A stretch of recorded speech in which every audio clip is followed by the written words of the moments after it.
আসসালামু আলাইকুম ওয়া রাহমাতুল্লাহি ওয়া বারাকাতুহু। 1 মিনিট মাদ্রাসা ইউটিউব চ্যানেলে সম্মানিত দিনী ভাই বোনেরা, আশা করি আল্লাহ তাআলার অশেষ রহমতে ভালো আছেন, সুস্থ আছেন। আলহামদুলিল্লাহ।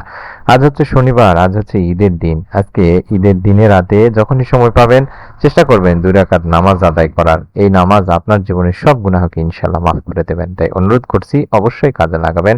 এই নিয়ত করে ভিডিওটি সম্পূর্ণ দেখুন। শয়তানের প্ররোচনায় পড়ে মানুষ আল্লাহর অবাধ্যতায় লিপ্ত হয়, গুনাহ করে ফেলে। কিন্তু গুনাহ হয়ে গেলে একজন মুসলমানের প্রথম কাজ হলো তওবা করা। তওবা মানে গুনাহ থেকে প্রত্যাবর্তন করা, আল্লাহর কাছে ফিরে আসা। পাপী বান্দাদের আল্লাহ তাআলা আশার বাণী শুনিয়েছেন। বর্ণিত হয়েছে, হে আমার বান্দারা, যারা নিজেদের উপর জুলুম করেছো, তোমরা আল্লাহর রহমত থেকে নিরাশ হয় না। নিশ্চয়ই আল্লাহ সব গুনাহ মাফ করেন, তিনি ক্ষমাশীল, পরম দয়ালু। সূরা জুমাতে বলেছে। এক হাদিসেও হযরত আবু হুরায়রা রাদিয়াল্লাহু তাআলা আনহু থেকে বর্ণিত আছে, রাসূল পাক সাল্লাল্লাহু আলাইহি সাল্লাম বলেন, তোমরা যদি পাপাচার করতে, এমনকি তোমাদের পাপ আকাশের সীমা পর্যন্ত পৌঁছে যেত, অতঃপর তোমরা তওবা করতে, তাহলে আল্লাহ অবশ্যই তোমাদের তওবা কবুল করবেন। এটিও সুনান ইবনে মাজার একটি হাদিস।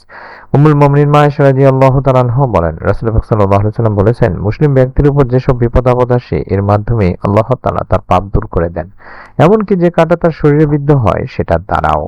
তাই গুনাহ হয়ে গেলে তওবার নামাজ পড়া উচিত তিনি ভাই বোনেরা। হাদিস শরীফে আছে, আল্লাহ রাসূল সাল্লাল্লাহু আলাইহি সাল্লাম বলেন, যদি কেউ গুনাহ করে ফেলে, তারপর পবিত্রতা অর্জন করে 2 রাকাত সালাত আদায় করে আর আল্লাহ তাআলার কাছে ক্ষমা প্রার্থনা করে, তবে আল্লাহ রাব্বুল আলামিন তাকে ক্ষমা করে দেন। সুবহানাল্লাহ। তাই আমরা আজকের এই দিনে, ঈদের দিনে কিংবা রাতে যখনই সময় পাবো 2 রাকাত সালাত আদায় করে আল্লাহ তাআলার কাছে বেশি বেশি করে আমাদের গুনাহের জন্য মাফ চাইবো।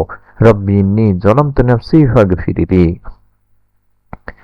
রব্বি ইন্নী যালামতু নাফসি ফাগফিরলি। এই জীবনের সমস্ত গুনাহ মাফের তাওবার এই দোয়াটি বেশি বেশি করে পড়ব 2 রাকাত সালাত আদায় করে। অথবা বাংলায় বলবো, হে আমার রব, নিশ্চয়ই আমি আমার নফসের প্রতি জুলুম করেছি, সুতরাং আপনি আমাকে ক্ষমা করে দিন।